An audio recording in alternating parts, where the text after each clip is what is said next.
جی بالکل، ہم اس وقت بازار میں موجود ہیں اور آپ کو پتا ہے کہ چنیوٹ کے اندر جو ہے وہ صدور کی ایک بہار آئی ہوئی ہے، تو ہمارے ساتھ ایک شخص موجود ہیں جو چنیوٹ شہر کی انتہائی مشہور شخصیت ہے، بلکہ ضلع کی مشہور شخصیت ہے، ہر کوئی ان کو جانتا ہے، ہر وقت بازار کے اندر موجود ہوتے ہیں۔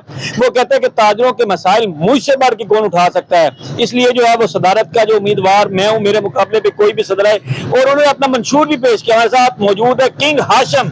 کنگ ہاشم صاحب کیا حال ہے جی؟ جی میں اگر پاکستان کے چنیوٹ شہر سے صدر کا الیکشن بن کر گیا تو پھر چنیوٹ کو انشاءاللہ امریکہ کی طرح ترقی یافتہ سٹی بنا دیا جائے گا۔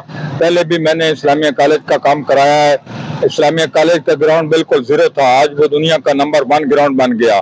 ہم نے اس کے لیے آواز اٹھائی، ٹیلی ویژن محکمہ کو بھی۔ چنیوٹ تو جو بن رہے ہیں کہہ رہے ہیں کہ میں ضلعی صدر ہوں، کوئی کہتا ہے میں ضلعی صدر ہوں، جگہ جگہ سے صدور آ رہے ہیں، آپ کیا کہنا چاہیں گے ان کی ایڈوکیشن کے بارے میں؟ ہاشم کا مطالبہ ہے کہ مجھے ضلعی صدر بنایا جائے، انشاءاللہ چنیوٹ کے تمام کام درست ہوں گے۔ پاکستان زندہ باد۔ جی آپ نے کنگ ہاشم کا مطالبہ سنا، ان کا یہی کہنا ہے کہ ضلعی صدر اگر مجھے بنایا جائے تو میں چنیوٹ کے تاجروں کے تمام مسائل جو ہیں وہ حل کروں گا۔